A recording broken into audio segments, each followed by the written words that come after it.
Hi friends, I just want to take a couple minutes and share some thoughts on the tariffs. I've had so many of you reach out to me asking, what our thoughts are on it, what we're going to do moving forward. Well, first and foremost, we're going to continue to serve you and share hospitality and bring people together around the farmhouse table, if you will.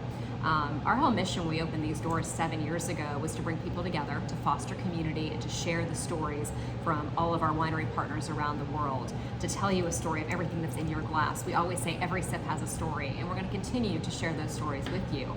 But we are concerned. When you think of these tariffs of 20 to 30%, it may not sound like a lot, but when you think about the trickle-down effect of it, it is a lot. It's substantial, actually. When you think of our importer friends that might have containers already on the water, already on the way here, well, guess what? The foreign entity doesn't pay additional tariffs on that. It is the U.S. company that pays that money. So say if there's $1 million container sitting on the water, once it hits U.S. port, well, now they're paying 1.2 or $1.3 million.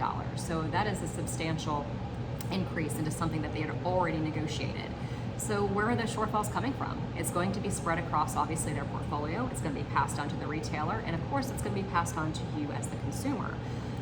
We are going to do our best to try to keep those costs down and to try to find those new emerging regions around the world that we've always brought to you. But when you think about the heart of a place, when you think about the terroir of the land, and you put your nose in a great glass of Burgundy or Brunello or Champagne, you're not going to get those flavors anywhere else in the world. You're not going to get the distinct stories and the blood, sweat, and tears anywhere else in the world than you do in those particular glasses. So we're going to do our best here at Crystal Palate to continue to support all of our European winery partners, our winery partners in South Africa, who we have a special affection for, that I've had an opportunity to go down there, as you know, and just the amazing work they're doing down there to help lift others out of poverty through their winemaking ventures. And it's my heart goes out to all these areas that are so impacted. And I am not being political, believe me. This is an apolitical shop. I try not to wade in the waters here, but this does have a lot of impact on a lot of people and a lot of livelihoods. It's estimated that every dollar of wines imported to the U.S. bring in about $4.50 of revenue into the U.S. So it really is American jobs and American consumers that are going to be kind of hurt in the near term by this. And it's also interesting when you think of, well, drink more domestic. That's great. There's some phenomenal producers around this country that I'm so proud to carry and support here at the shop, and we'll continue to do that as well. The thing to think about is cork, right? So the cost of doing good, the cost of doing business, cork. Most bottles have cork, right? Well, where does most cork come from? It comes from Portugal. So we'll be seeing an increase in that when we think about things like paper for labels and glasses. Where is that coming from? So the bottle across the board is going to be increased, right? It doesn't matter where you're getting it from. We're going to see price hikes across the board on all of this.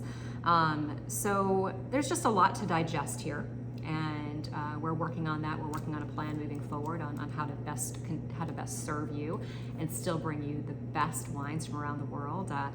It's interesting being here in Norfolk. We are the NATO's home here in North America, and I've learned so much living here about different cultures and coming together around the table and breaking bread. And that's what it's all about, friends. That's what life's all about. Coming together around the table, raising a glass, sharing a great meal, learning about each other.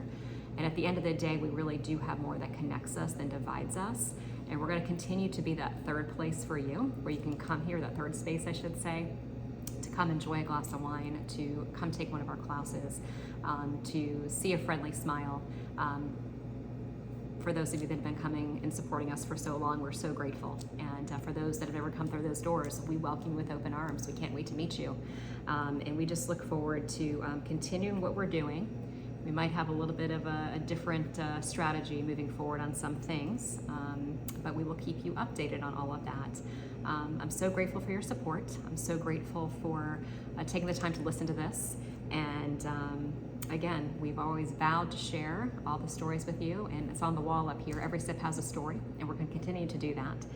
And as I close out, I'm just reminded of Ecclesiastes 9:7, I should say. Go eat your food with gladness, drink your wine with a joyful heart, because God has already approved of what you do. Cheers, friends. We'll get through this together.